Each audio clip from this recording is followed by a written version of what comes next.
belajar nih? Siap. Tapi sebelum kita mulai belajar, coba Usi, bikin doa coba dulu Usi. Sebelum kita memulai pembelajaran hari ini, kita berdoa mulai.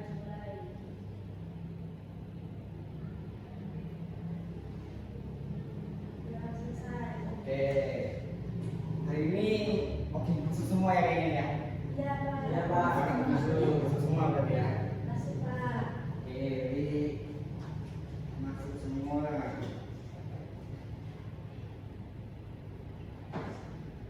Ada yang ingat nggak? Kita minggu lalu belajar tentang apa? Tentang Ingat nggak? diksi. Nah, diksi. Ada lagi?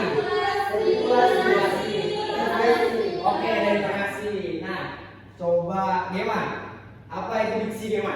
Diksi itu adalah pilihan kata yang digunakan saat berbicara atau berakting, Pak. Oke, kalau Beb, artikulasi apa Beb Ri? Artikulasi adalah cara mengucapkan kata dengan jelas dan benar, Pak. Oke, artikulasi udah, diksi udah. Ipong, intonasi apa Ipong? Intonasi merupakan naik turunnya nada suatu suara saat berbicara. Oke, tepat sekali. Tepuk tangan dulu. Jadi pembelajaran kita minggu lalu kita belajar tentang budi bahasa. Yang pertama ada diksi, intonasi dan Artikulasi. oke.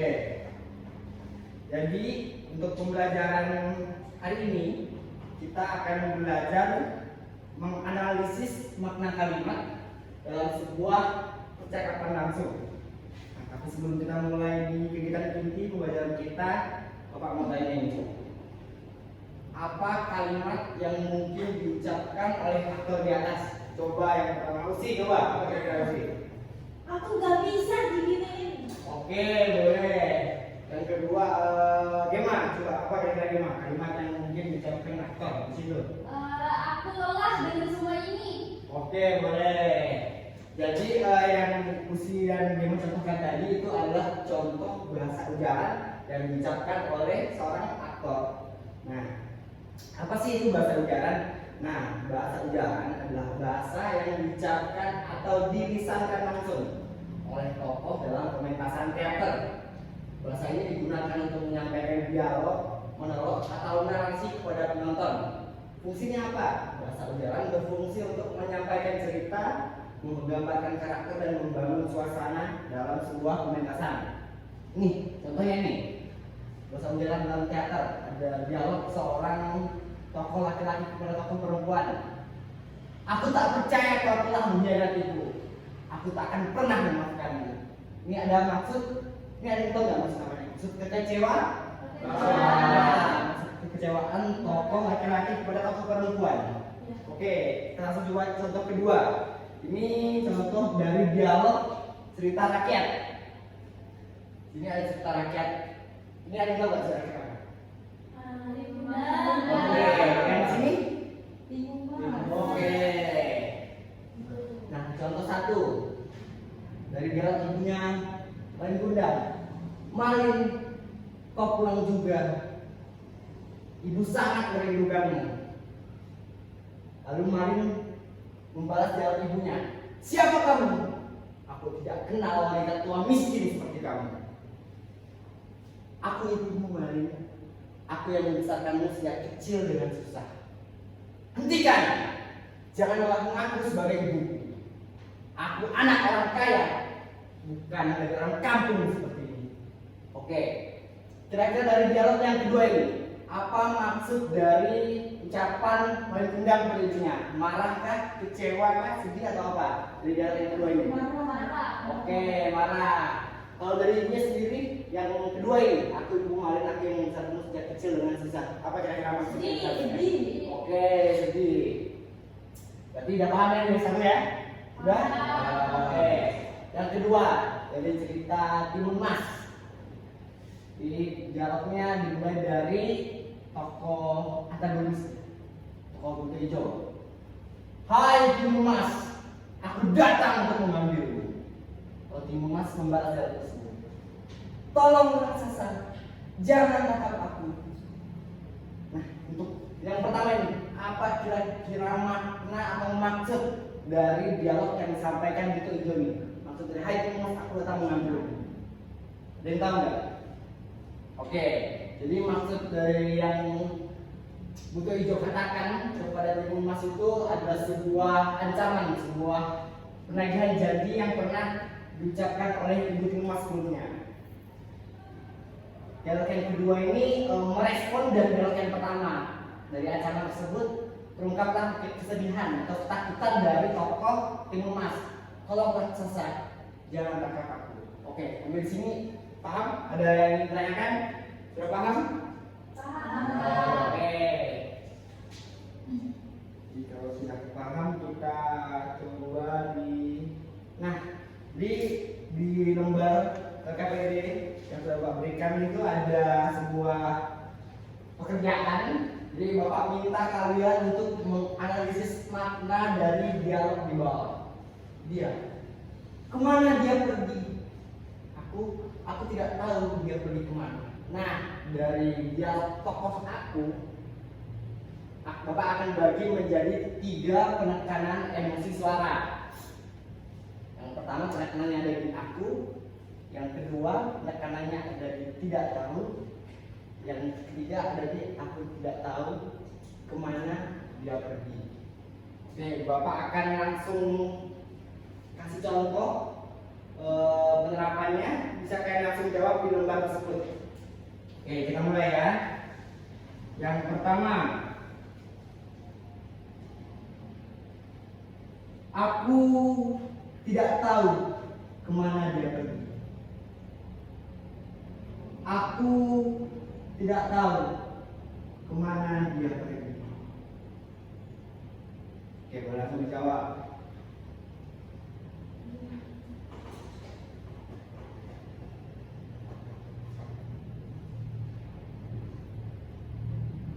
Ya sudah?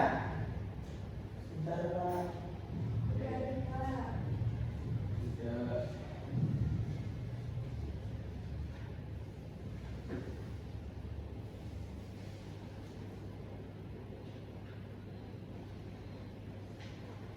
Oke. Yang kedua, aku tidak tahu kemana dia pergi. Aku tidak tahu kemana dia pergi. Oke, boleh langsung jawab. Jawab di kertas yang sudah Bapak berikan tadi.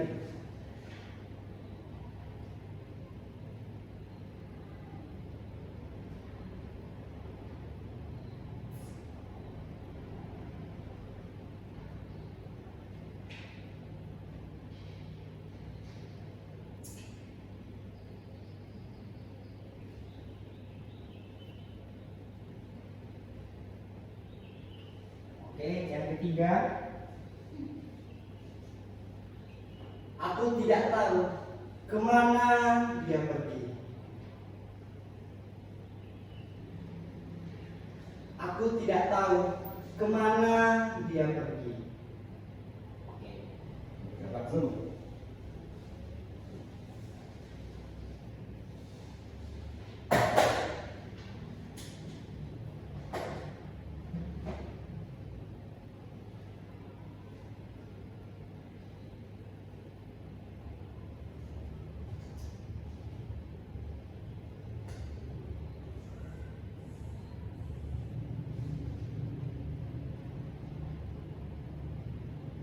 Oke, sudah semua? Sudah. Oke. Coba kita coba periksa jawabannya ya. Coba dari Gema, dari kalimat pertama. Kira-kira apa makna yang ingin disampaikan tokoh aku di penekanan kata aku? Maknanya jawaban saya, bukan urusanku dia pergi kemana. Oke, tepuk tangan untuk Gema. Yang kedua, coba Ipong. Di kalimat kedua penekanannya tidak tahu. Kira-kira apa makna yang ingin disampaikan tokoh aku? Maknanya benar-benar tidak tahu kemana dia pergi. Oke, tepuk tangan untuk Ipong. Oke, yang ketiga, Coba Usi, apa kira-kira makna yang ingin disampaikan tokoh aku dengan penekanan katanya di kemana? Itu bisa saja bermakna kamu yang seharusnya mencari tahu kemana dia pergi. Oke, tepuk tangan dulu Usi. Oke. Dan anak sudah paham semua ya makna kalimat dari 3 soal ini. Udah, coba kumpulkan dulu jawabannya di meja Bapak.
Oke, pegang lagi.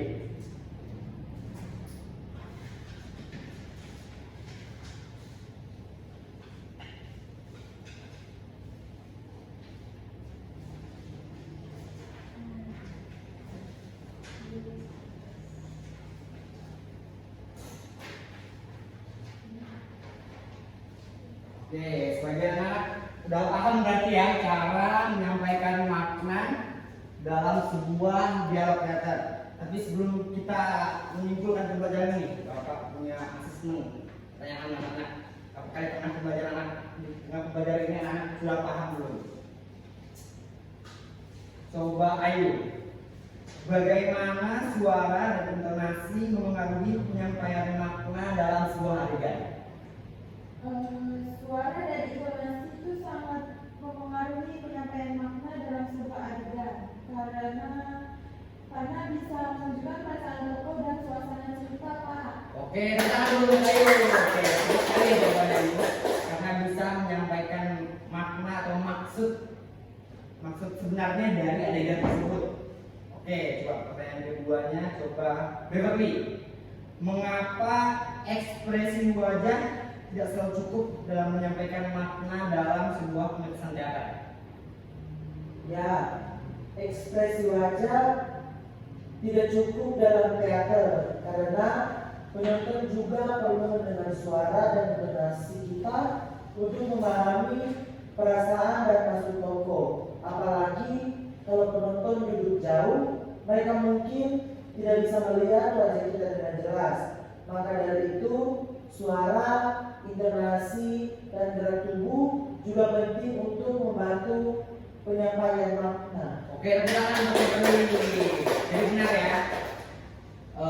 Dari yang Ayu dan Beverly jawab tadi, suara intonasi sangat mempengaruhi penyampaian makna karena menunjukkan pesan tokoh dan suasana cerita. Kalau kenapa ekspresi wajah saja tidak cukup untuk menyampaikan makna? Karena penonton juga perlu mendengar suara atau melihat intonasi kita untuk memahami perasaan dan maksud tokoh. Berarti anak-anak sudah paham ya pembelajaran ini? Sudah. Oke, kita sampai di kesimpulan pembelajaran. Yang pertama, kita balik lagi ke pengertian ekspresi makna. Ekspresi makna adalah cara seorang pemain untuk menunjukkan perasaan dan maksud melalui gerak tubuh, mimik wajah, dan suara. Tepat. Dua, teater tidak hanya tentang menghafal naskah, jadi nggak cuma menghafal naskah atau menghafal dialog doang ya, tapi juga bagaimana menyampaikan emosi dan pesan kepada penonton. Yang ketiga, jadi anak-anak nanti dapat belajar mengungkapkan emosi secara tepat. menjiwai peran dengan baik dan tampil percaya diri di atas panggung. Jadi anak-anak nanti setelah pembelajaran ini dapat memerankan tokoh sesuai dengan naskah dan sesuai dengan maksud yang ingin disampaikan oleh ceritanya. Oke.